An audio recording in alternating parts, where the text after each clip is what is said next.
వచ్చేసరికి చాలా powerful messaging ఉంటుంది. ఆడియన్స్ కూడా లాస్ట్‌కి ఓ ఏంటి ఇంత మంచి పాయింట్ మాట్లాడారు ఆర్ ఆడియన్స్ ఆలోచించే ఇదిలో పడేస్తారు. సో మీరు చూడాల్సింది. అంటే మాకైతే రుద్రమ్మదేవి తర్వాత గుణశేఖర్ గారు పెద్దగా కనిపించట్లేదు.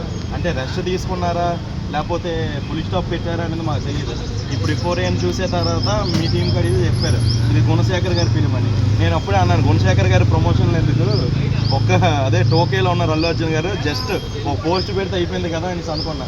బట్ ఏంటంటే ఇది మీరు యూత్ కోసం తీశారు కాబట్టి యూత్ దగ్గరికి వెళ్ళి అంటే డైరెక్ట్గా కొలాబరేట్ అయ్యి చెప్తే అది బాగా రీచ్ వస్తుందని నేను అనుకున్నాను. ఎందుకంటే ప్రజెంట్ హైదరాబాద్లో చాలా జరుగుతున్నాయి. అంటే ఈ సినిమా ట్రైలర్ చూస్తే నాకు అనిపించదు నార్మల్గా ఇప్పుడు డ్రగ్స్కి చాలామంది బానిస అవుతున్నారు.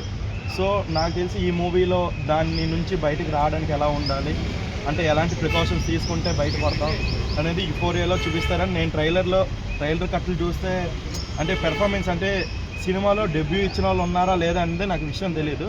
బట్ ఏంటంటే డెబ్యూ ఒకవేళ ఇచ్చిన వాళ్ళు ఉన్నా బట్ ఆ ఫిల్మ్ చూస్తే మాత్రం అలా లేదు.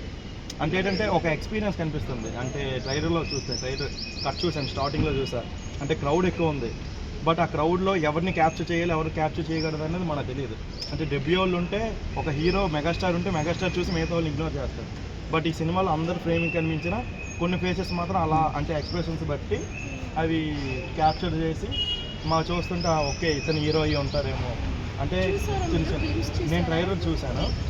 జస్ట్ నచ్చింది, నాకు నచ్చింది కాబట్టి ఇప్పుడు ఇంత నేను చూసిన 30 సెకండ్స్కి నేను 2 మినిట్స్ రివ్యూ ఇస్తాను నేను. సో నేను ప్రతి సినిమాకి రివ్యూ ఇస్తాను. బట్ మీ సినిమా చూడకముందు ప్రీ రిలీజ్లో కూడా నేను ఇచ్చేస్తాను రివ్యూ. సో మనశంకర్ వరప్రసాద్ అలానే ఇచ్చాను. యూఎస్ఏలో ప్రీమియర్ చూసానని డిఎస్ఆర్ టీవీ చేశారు. బట్ నేను ఇచ్చిన రివ్యూలో చిన్న మిస్టేక్ కూడా లేదు. అంటే బికాజ్ ఆఫ్ అంటే నేను సినిమాలో 10 ఫిలిమ్స్ నేను యాజ్ ఏ ఫైటర్గా వర్క్ చేశాను కాబట్టి కొంతమంది స్టార్స్ కోసం తెలుసు కాబట్టి నేను తెలిసి మాట్లాడాను. సో దానివల్ల ఏమంటే జెన్యూన్ రివ్యూ అని నమ్ముతారు. ఒక సినిమాలో యాక్ట్ చేసిన వాళ్ళు చెప్తే జెన్యూన్ అని నమ్ముతారు. బయట వాళ్ళు చెప్పింది హైప్ కోసం రివ్యూస్ కోసం. నాకంటూ ఒక ఛానల్ లేదు నేను రివ్యూ అవ్వడానికి. సో నాకు ఛానల్ లేనిది నేను ఎందుకు రివ్యూ అవ్వాలి? నాకు నేము ఫేము ఇండస్ట్రీలో ఉంది. బట్ నేను బీటెక్ ఫైనల్ ఇయర్ గ్రాడ్యుయేట్, ఇంకా కంప్లీట్ అవుతుంది. బట్ సెకండ్ ఇయర్ నుంచే స్టార్ట్ చేశాను. ఏదో సినిమాలు అన్నారు కదా బీటెక్ ఎందుకు చేస్తారంటే 4 సంవత్సరాల తర్వాత ఏం చేయాలో ఆలోచించాలని. కంపల్సరీ ఇక్కడే వస్తాడండి. నేను ఆల్రెడీ మీకు టీం కలిగాను, మల్లికార్జున వస్తున్నాను. నాది శ్రీకాకుళం, మన శంకర్ వరప్రసాద్ ప్రీ రిలీజ్కి వచ్చాను. సో ఇక్కడ కూడా వస్తాను. వచ్చిన తర్వాత యోయో టీవీలో కూడా రివ్యూ ఉంటుంది ఈ సినిమా కోసం. నేను అది కూడా చెప్తున్నాను ఎందుకంటే నాకు టీవీ యోయో టీవీ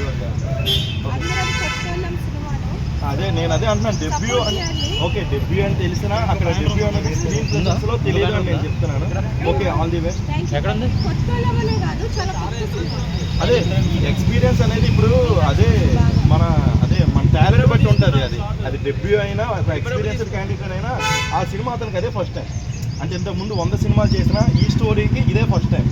అంటే ఎవ్రీ స్టార్కి ఎవ్రీ ఫిల్మ్ అనేది ఒక డెబ్యూలానే ఉంటుంది. ఎందుకంటే ఒక మాస్ చేస్తారు, ఒక క్లాస్ చేస్తారు. మాస్ చేసేటప్పుడు ఒక ఫిలిం, క్లాస్ చేసేటప్పుడు అతను అది డెబ్యూ.